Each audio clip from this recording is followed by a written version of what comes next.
Vamos a disponer de una pantalla, tal como vemos en la figura, con dos orificios, y sobre ella vamos a disparar una serie de partículas que supondremos que tienen un comportamiento clásico. Es decir, tal como vemos aquí, las partículas, según sea el rebote en las paredes de esos dos orificios que hemos puesto, pues irán llegando a la pantalla que se encuentra detrás, irán formando unos determinados montones según las leyes de la física tradicional. He aquí el resultado. Vamos a ver el esquema. He aquí la doble rendija, vista de canto. Estos son los dos orificios que forman las dos rendijas y a través de estos dos orificios va a pasar esto, que van a ser pues unos chorros de las partículas que estamos enviando, y inciden en esta pantalla del fondo, que es la que veíamos antes, de tal manera que preferentemente tenemos aquí dos distribuciones. Aquí hay un máximo de partículas enfrentado con una de las rendijas y otro de los máximos enfrentados con la otra. En el centro se recogen las partículas que hayan podido pasar a lo largo de una y otra. En definitiva, tenemos un esquema de este tipo. Si la doble rendija tiene ambas aberturas más separadas, aquí lo tenemos, pues tenemos otra distribución parecida, pero esta vez con preferencia de partículas acumuladas enfrente de cada una de las dos rendijas. Ahora vamos a retomar el experimento que en principio lo estábamos haciendo con unos objetos clásicos, bolas simplemente, y vamos a lanzar partículas que en principio van a ser electrones. Para ello vamos primero a cegar una de las rendijas y comprobamos que cuando pasan los electrones solamente por una de las rendijas nos aparece una distribución exactamente igual que la que teníamos de las partículas clásicas. Si nosotros cambiamos de orificios, es decir, tapamos este y dejamos libre el otro, pues nos aparece otro montón de electrones alineados con la otra rendija. La cuestión es que cuando retiramos el objeto que está obturando una de las rendijas, en lugar de lo que esperábamos, que era esa gaussiana continua, nos encontramos con una cosa bastante extraña, y es que los electrones hay lugares donde se acumulan, que son estos picos, que significan la densidad de electrones que se han encontrado, y luego existen otros puntos en donde apenas hay electrones. Esto no se corresponde en absoluto con las predicciones de la física clásica. Si consideramos el electrón como un corpúsculo, estaría ocurriendo más o menos algo como lo que estamos viendo, en donde aparecen unos huecos donde no hay electrones. Cuando sucede esto, no podemos ver la trayectoria de los electrones ni saber por consiguiente por cuál rendija han pasado para poder estudiar el porqué de este comportamiento. Así que nuestro próximo experimento va a consistir en espiar a los electrones para ver por cuál de las dos rendijas han pasado y tratar de deducir esta ley. Vamos a colocar delante de esta doble rendija, representada por los dos orificios por donde van a pasar los electrones, una lámpara que tiene la misión de ir iluminando los electrones que pasan a través de una rendija u otra. Aquí vemos en esquema el parón que hace el electrón. No es una parada real, es un esquema simplemente para ver que cuando es alcanzado por la luz de la lámpara hay un destello. Este destello va a revelar por dónde pasa el electrón. Si por el orificio de la derecha, por el orificio de la izquierda. Naturalmente, en la realidad no vamos a ver esa bolita, tal como aparece en el esquema anterior, puesto que el electrón es invisible. Entonces, aquí estamos viendo exactamente lo que vamos a observar, que va a ser un parpadeo que o bien está asociado a la rendija izquierda o a la derecha. En cualquier caso, el experimento nos está revelando por qué rendija va pasando los diferentes electrones. No obstante, cuando ahora observamos el amontonamiento de electrones que se ha producido en la pantalla, aparece una cosa inesperada, porque resulta que vemos exactamente esto, como si los electrones se comportasen como corpúsculos clásicos. Es decir, el diagrama ese de interferencia que hemos visto antes, esos montones aislados por zonas por donde el electrón no pasa, ha desaparecido completamente. ¿Cuál puede ser el motivo de este comportamiento? Analizando el experimento, vemos que la diferencia, obviamente, es que hemos incorporado una lámpara. Y de alguna manera la luz interfiere con el electrón y modifica su trayectoria. Es decir, el electrón no se está comportando libremente. Volviendo otra vez a la ecuación de Planck, que la energía es igual a h por nu, tal vez es que la frecuencia de la luz con la que estamos iluminando al electrón sea excesiva. Le estamos aportando mucha energía y, lógicamente, el electrón reacciona modificando su trayectoria notablemente. Se nos ocurre, por tanto, ir rebajando esa frecuencia y vamos a emitir en una longitud de onda más grande, es decir, una frecuencia menor, como puede corresponder al rojo del espectro. Vemos claramente que los electrones se desvían mucho menos. Con ello recuperamos las trayectorias iniciales de los mismos. Así que vamos a repetir el experimento bajando paulatinamente la frecuencia y vamos a ir viendo el diagrama cómo va cambiando hasta que de repente recupera otra vez ese diagrama de interferencia que tanto nos interesaba. Pero hemos cantado victoria antes de tiempo.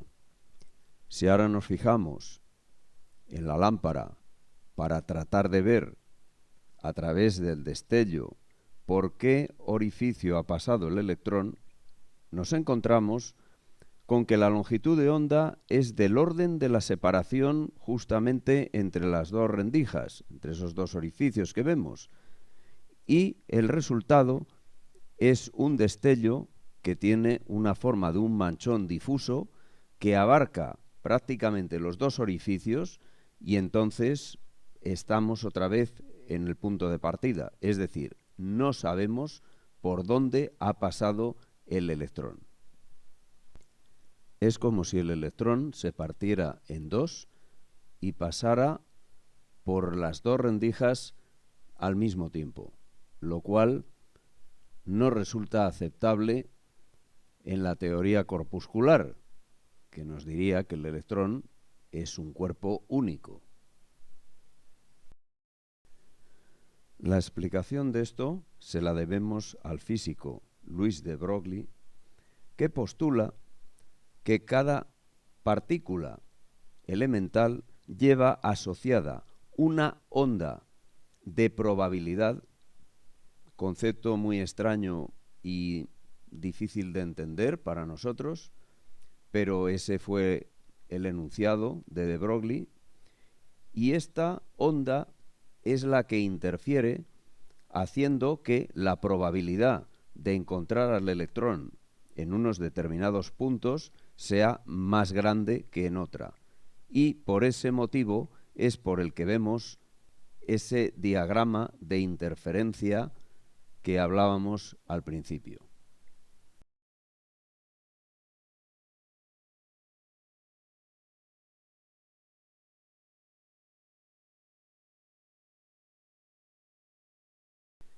Y como vamos a tener que hablar mucho sobre ondas, pues vamos a comenzar sumando ondas de diferente frecuencia. La primera que vamos a hacer va a ser una suma muy simple de una onda con otra que tiene frecuencia doble. Las amplitudes de ambas ondas son diferentes y vamos a comenzar a sumar estas dos ondas, como vemos aquí en la figura. El desplazamiento de la línea horizontal va siguiendo la curva que forma la onda de frecuencia más baja.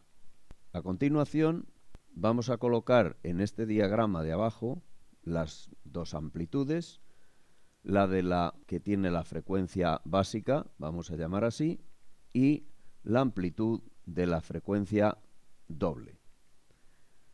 Ahora nos ha quedado exactamente la forma que tiene esa suma de ambas. Y le vamos a sumar una tercera que tiene frecuencia triple.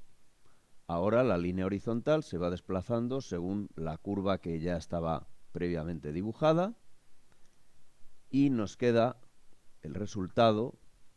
Volvemos a llevar la amplitud al diagrama de abajo y este diagrama de la parte inferior es la que recibe el nombre de espectro. En este programa vamos a realizar operaciones con ondas. De momento, tal como acabamos de ver, esta sería una onda de tipo seno y aquí abajo tenemos el espectro, en donde esto, que no está exactamente a la misma escala, pero representa la amplitud de esta onda que tenemos arriba. Si nosotros variamos la amplitud, vemos que va variando en la misma medida tanto la onda como el espectro. Ya si queremos que coincida exactamente, pues utilizaremos este otro mando. Bien, pues aquí ya tenemos una representación de una onda con su espectro. Si nosotros variamos la frecuencia,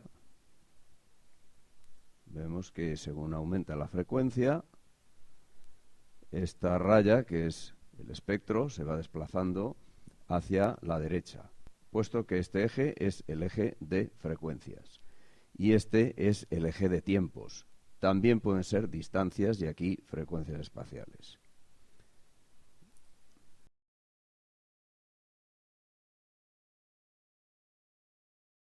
Vamos a proceder a sumar un armónico a esta onda que es la que se denomina fundamental. Vamos a ir aumentando la amplitud de este armónico y aquí vemos cómo se modifica la onda y esta forma es la que hemos visto en el ejemplo anterior. Si queremos sumar otro armónico más, vamos a añadirle aquí uno más. Y aquí tenemos el resultado nuevamente. Vamos a sumar otro. Y aquí vamos teniendo sucesivamente qué va sucediendo a medida que sumamos armónicos. Podemos ir sumando más. Ya tenemos aquí muchos más armónicos. Y aquí vamos viendo el resultado. Siempre podemos ir variando la frecuencia, aumentándola o disminuyéndola. Ahora vamos a hacer una cosa diferente, que va a consistir en sumar una banda. Vamos a poner unos cuantos armónicos, aquí pues como 10. Y ahora vamos a hacer que los armónicos no sean múltiplos enteros de la frecuencia base. En este caso no se suelen llamar armónicos, se les llama un nombre genérico de parciales. Bueno, pero en cualquier caso van a ser también ondas senoidales que se van a superponer. Lo que sucede es que no van a ser exactamente frecuencia doble, triple, etcétera, de esta que es la que se llama fundamental. Vamos a proceder a sumarlos. Y aquí vamos viendo el resultado. Vamos a sumar otros dos. Todo con relación a una frecuencia central. Y arriba vamos viendo el resultado.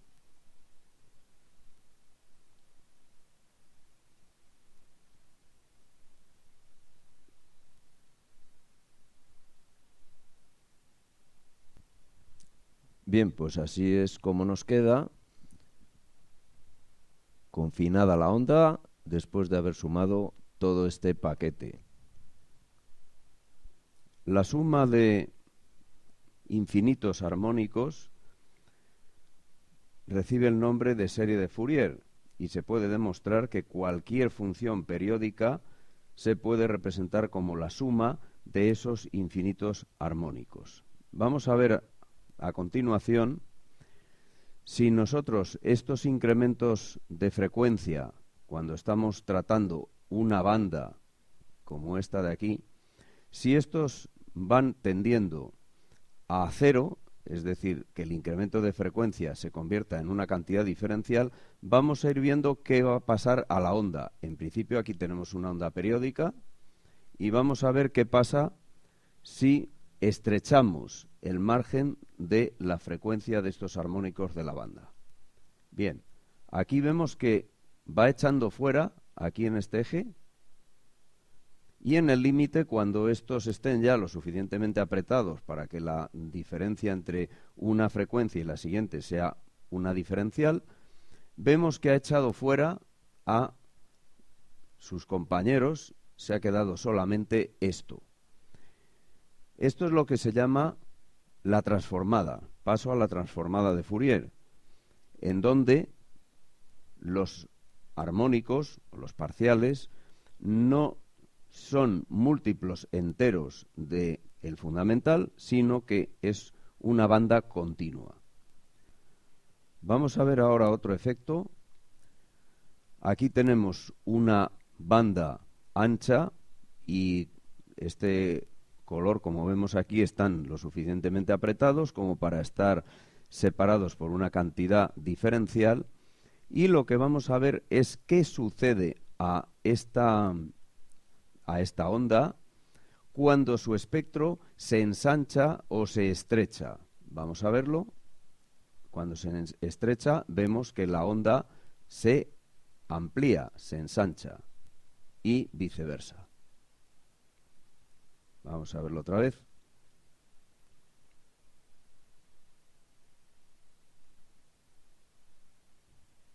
Bien, va inversa. Es decir, cuando esto se estrecha, esto se ensancha. Y cuando esto se ensancha, esto se estrecha. Existe una magnitud, que es aproximadamente una anchura, que se asigna a esta campana, y otro que es más o menos pues lo que abarca este pequeño pulso, que se llaman anchuras equivalentes.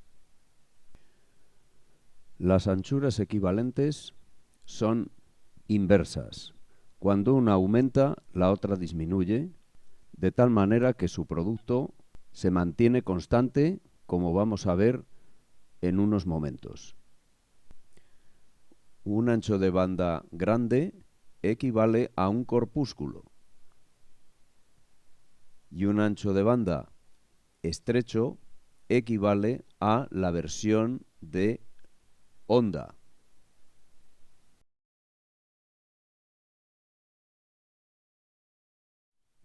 Hemos visto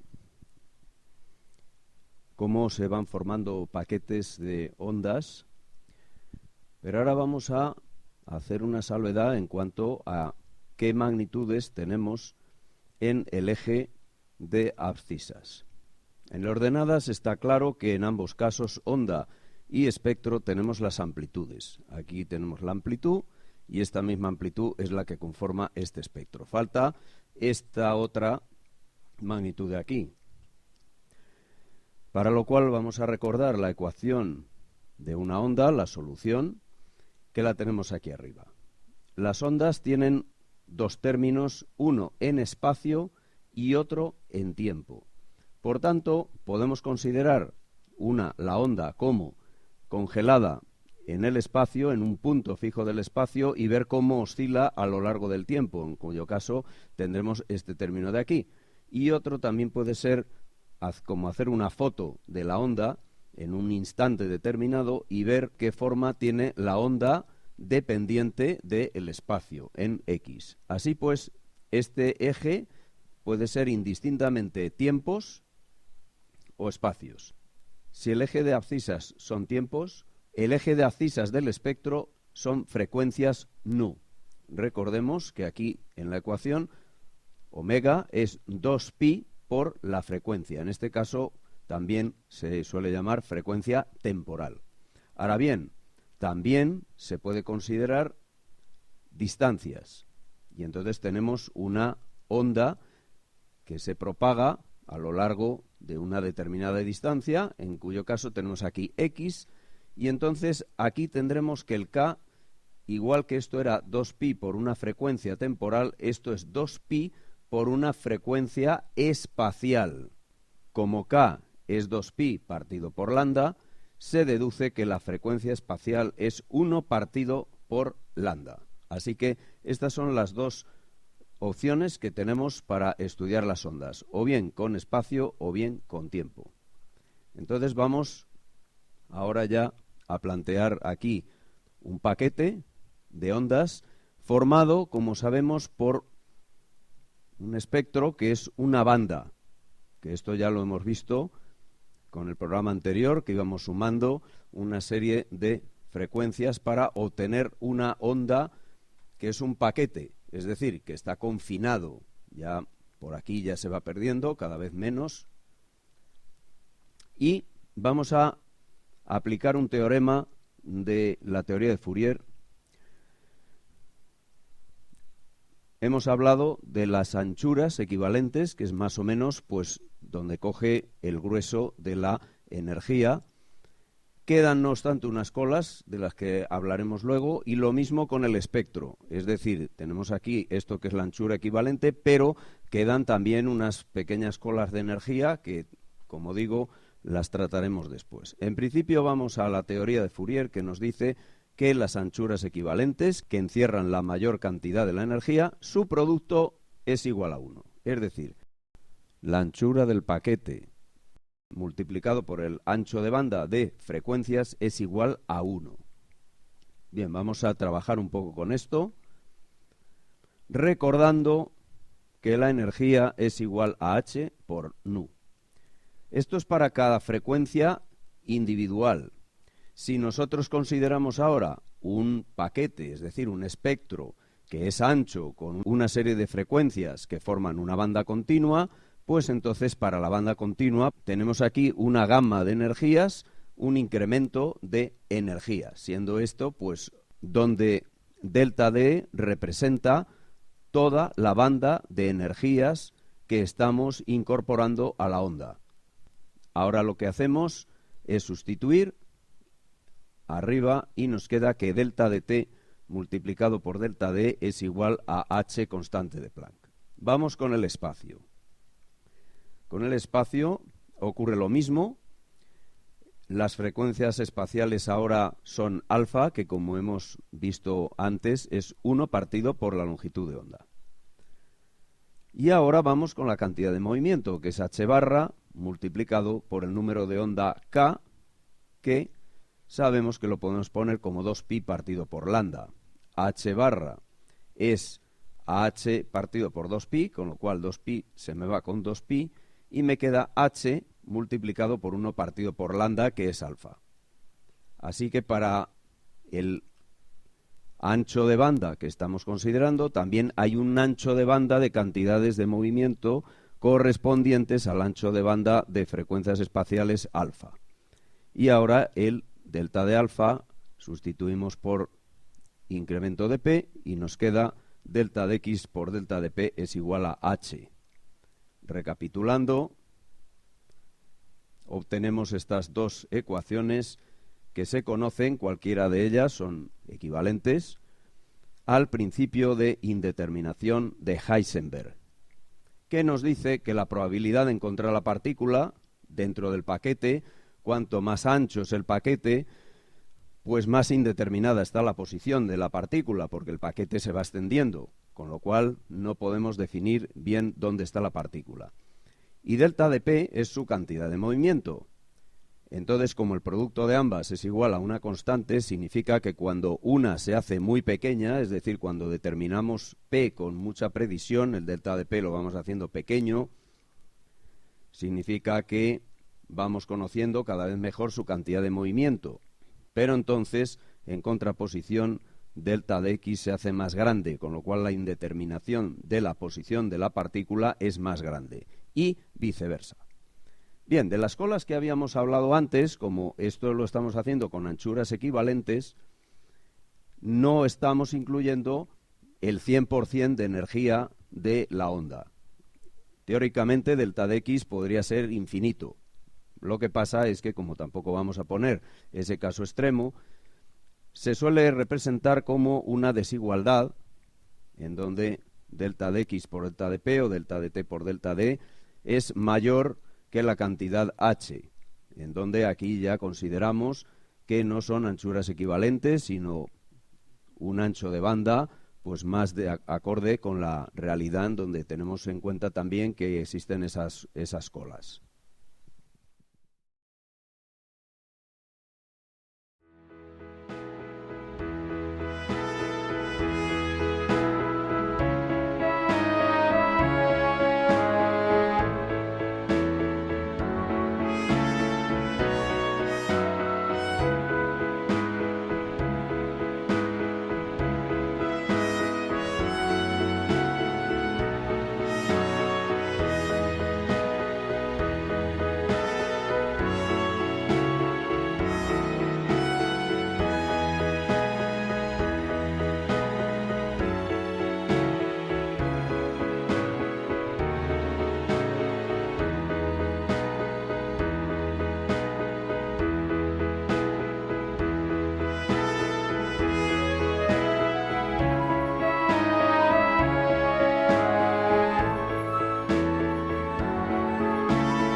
Vamos a describir en qué consiste este programa, que nos va a analizar o a dibujar el resultado de lo que sucede en una doble rendija. Esto que tenemos aquí representa la doble rendija, esta sería una abertura y esta otra, y con estos mandos deslizantes lo que podemos hacer es juntar o separar ambas rendijas. Para verlo claramente, en 3 dimensiones, aquí tenemos el plano con la doble rendija y este es el plano de observación. Si variamos las distancias entre las rendijas, pues aquí lo vamos viendo en tiempo real, lo que va sucediendo. Bien, y aquí tenemos el plano de observación.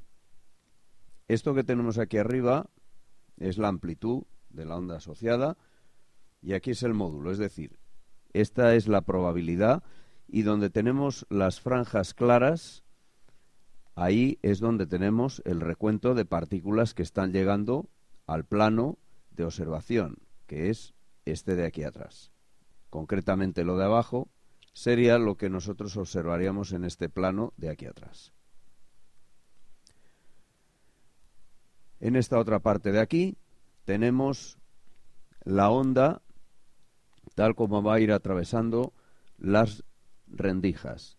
En este caso, esta parte de aquí representa, pues, donde está situado el plano de las dos rendijas. Es decir, esto de aquí es este de aquí. Y el de la línea roja, esta línea roja es justamente el plano de observación. Es decir, que todo este esquema es como si estuviéramos observando desde este ángulo lo que está sucediendo entre las rendijas y el plano de observación. Aquí de momento lo que vemos es que está llegando una onda con una determinada amplitud que es la misma en todos los puntos del espacio. Este es el espectro. Como esto es una sinusoide pura, pues aquí tendremos una sola frecuencia. Pero vamos a ver qué sucede si yo le añado un armónico, que lo añado en este punto. En el momento que le añado armónicos aquí, esto va a ser una banda. Fijémonos lo que ha sucedido. Aquí ya se empieza a formar el paquete. Aquí la onda todavía no ha avanzado. Estamos solamente observándolo como si fuera una fotografía, congelada en el tiempo. Aquí observamos que llega a menos amplitud y aquí hemos visto cómo han disminuido los contrastes de las franjas que tenemos en este punto.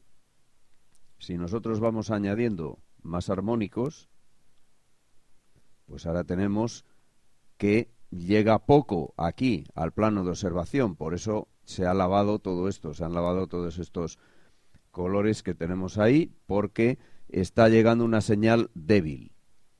Vamos a añadir todavía más para convertirlo pues en un paquete. Aquí vamos viendo, aquí tenemos que bajar la amplitud porque se ha saturado simplemente. Y aquí tenemos, vamos observando lo que va sucediendo en el plano de observación, que es justamente este de la línea roja. Vamos a apretar los armónicos para echar fuera todo esto que nos sobra.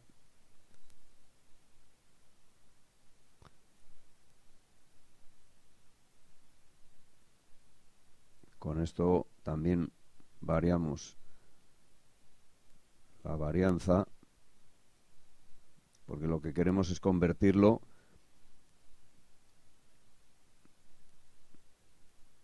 en un paquete. Bueno, ahí más o menos ya lo tenemos. Ahora arreglamos un poco bajando la amplitud, lo suficiente para que volvamos a obtener franjas. Bueno, aquí ya hemos metido un paquete de energía. Esto es un ancho de banda ya importante y como consecuencia sabemos que la onda se nos va a confinar. ¿Por qué aquí no vemos nada? Pues porque observemos lo que pasa en la raya roja, apenas llega señal. Esto, como digo, es una foto. Ahora vamos a ir a la película y vamos a hacer que esta partícula se vaya moviendo hasta que llegue al plano de observación, que es la línea roja. Para eso movemos este cursor de aquí, que es el que hace que la onda avance. Ahora ya sale de las rendijas, que son aquí, avanza por el espacio y va a ir llegando al plano de observación. Vamos a ver que en cuanto llegue el paquete a la línea roja, aquí esto va a mejorar y se va a empezar a ver ya algo interesante. Ya empieza a llegar, ahí ya vemos arriba cómo empiezan ya las interferencias a manifestarse. Ahí lo tenemos. Ahora ya ha llegado la partícula. Bueno, pues ahora ahí vemos que efectivamente la interferencia se vuelve a reconstruir. A continuación, vamos a proceder a la explicación del fenómeno de la doble rendija, que hemos analizado y hemos visto que la partícula se puede comportar o bien como un corpúsculo o bien como una onda. Entonces vamos a ver la explicación de lo que observamos en ese plano de observación, dependiendo de cómo es en esos momentos la naturaleza de la partícula, si tiende más bien a ser una onda o tiende más bien a ser un corpúsculo. Para lo cual hemos establecido aquí este ancho de banda que nos da un paquete más o menos de estas dimensiones. Aquí vamos a trabajar ya con la partícula llegando al plano de observación, tal como lo tenemos aquí puesto. Aquí observamos que parte de la onda que atraviesa la primera rendija también llega a las inmediaciones del radio de acción de la onda que atraviesa la otra rendija y aparecen aquí unas interferencias. Vamos a hacer que esto sea claramente ondulatorio, para lo cual tenemos que expandir este paquete. Para expandir este paquete lo que vamos a hacer es estrechar su espectro.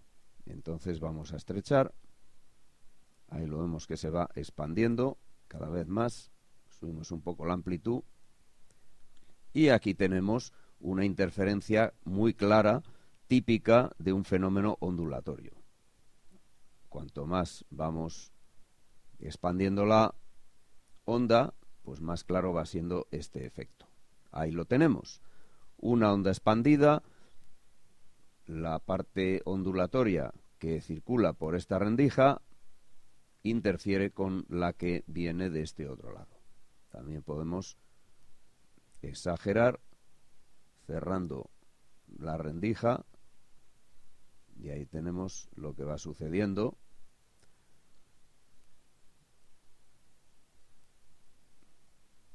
Que son fenómenos muy conocidos en óptica.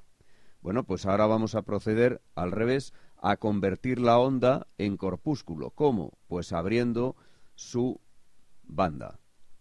Ahí lo tenemos.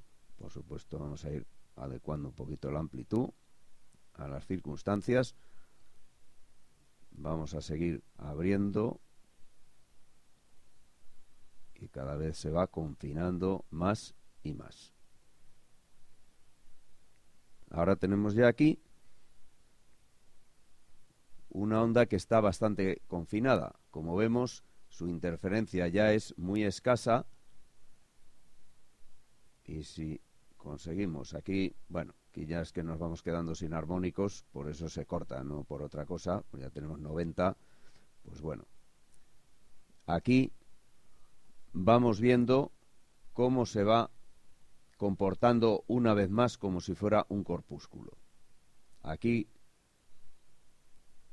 ¿qué es lo que tenemos? Pues prácticamente que no hay interferencia, ya si abrimos las distancias entre rendijas, y lo que estamos observando son dos montones de corpúsculos, porque no alcanza la onda asociada de este corpúsculo, no alcanza la onda asociada de este otro, por tanto ya desaparece la interferencia, que era justamente lo que estábamos viendo en la doble rendija.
Esto que estamos viendo lo conocemos de mecánica clásica y nos dicen que en cualquier momento la energía total de un objeto siempre va a ser igual a la suma de su energía cinética más su energía potencial.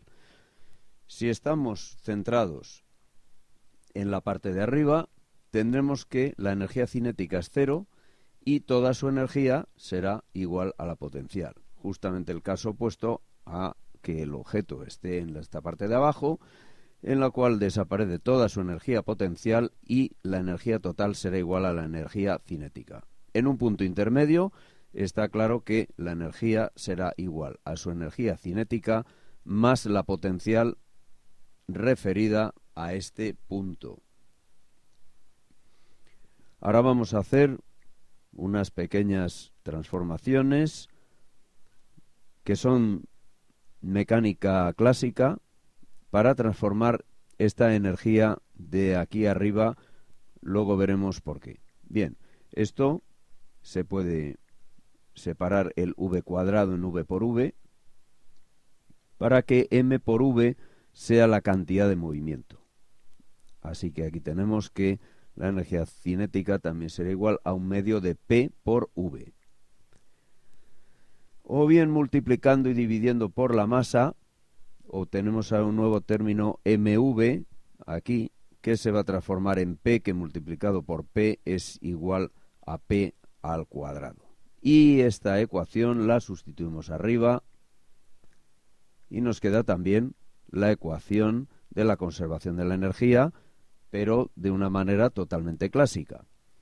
Entonces lo que queremos ahora es expresar el principio de la conservación de la energía, pero en una radiación, aplicando la ecuación de Planck. Entonces vamos a ver cómo hacemos esto. Volvemos a reescribirla y vamos simplemente a recordar lo que hemos dicho sobre la energía, que será h barra por omega o h nu, y la cantidad de movimiento, que también la conocemos como h barra por k, y ahora simplemente vamos a proceder a sustituir. Sustituimos la energía total y la cantidad de movimiento, y esta expresión que tenemos aquí es la ley de conservación de la energía, pero llevada a una radiación. Ahora vamos a aprovechar que tenemos esta ley aquí para hacer algunas operaciones jugando con la unidad imaginaria.